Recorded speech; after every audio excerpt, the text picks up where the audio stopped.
We all know California as the Golden State, right? It's a global economic powerhouse, the fifth largest economy in the world. But what if that entire financial model is actually a ticking time bomb? In this explainer, we're going to break down one article's pretty provocative argument that California might be on some seriously shaky ground.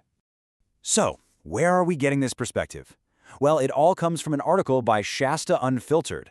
They're an online news source for Northern California, and they focused on serving the North State with, as they put it, honest news and entertainment. We're going to dive deep into their analysis, and you can find them for yourself over at shastaunfiltered.com.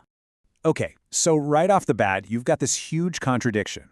How can a state with the world's fifth largest economy possibly have a financial model that this source is calling a time bomb? It doesn't seem to add up. So let's unpack their argument and see how they get there. And the whole thing really starts with the state's tax structure. The article basically paints a picture of a system where a very small group of people is footing the bill for a much, much larger group. First, just to get a sense of the scale we're dealing with, let's look at the total population. We're talking about a state with roughly 39.5 million people. That is a massive number. Now hold that huge number in your head and compare it to this one. The source article hones in on the top 1% of earners. And how many households is that? About 175,000. It's just a tiny, tiny fraction of the total population. And here it is. This is the absolute core of their argument.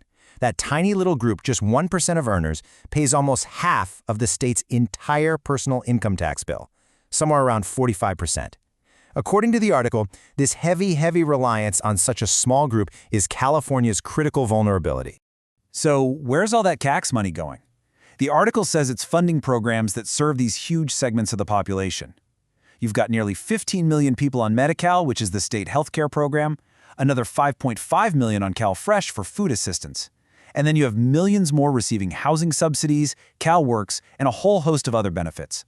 Now, based on those figures, the article puts a label on this system. They call it a welfare state. And what they mean by that, specifically in this context, is a model where a very small, high-earning tax base is supporting broad benefits for a really significant percentage of the state's residents. Okay, so you have this system set up, but how is it actually holding up under pressure? Well, the article argues that it's under immense strain, and it points to some pretty big problems, like widespread fraud and mismanagement. And the numbers they bring up here are just staggering. Take the unemployment fraud during the pandemic. Estimates go as high as $33 billion. The source doesn't mince words here, calling it one of the biggest taxpayer ripoffs in American history.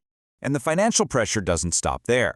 The article highlights these two other huge issues happening at the same time. On one hand, the state is apparently facing these massive ongoing deficits, projected to be between $15 and $35 billion every single year. On the other hand, it points to things like state audits that have criticized how billions in spending, like the $24 billion for homelessness, have even been tracked, which really calls into question how effective that spending is. So, with all that pressure building up, what's a proposed solution?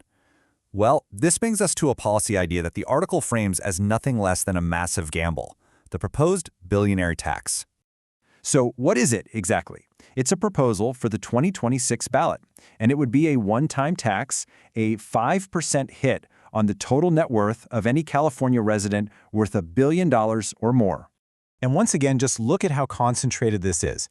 This proposed tax, well, according to the article's figures, it would only apply to about 200 people, 200 individuals in the entire state. But their financial contribution, it's just off the charts.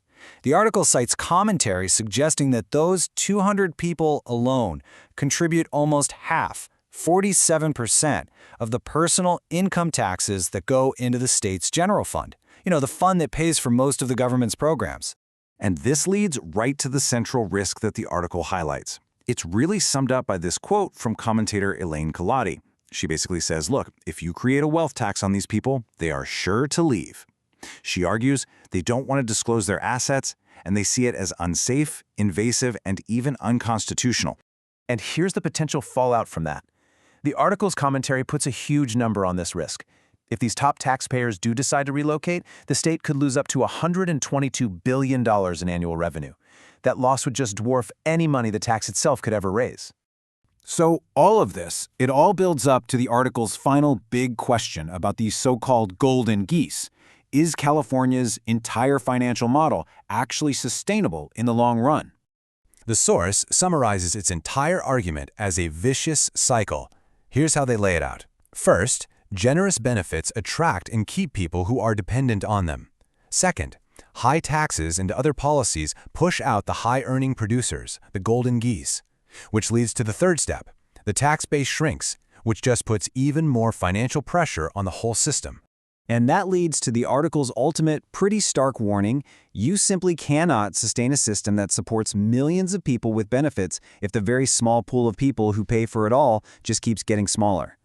And so, in the end, this article from Shasta Unfiltered leaves us with this fundamental dilemma.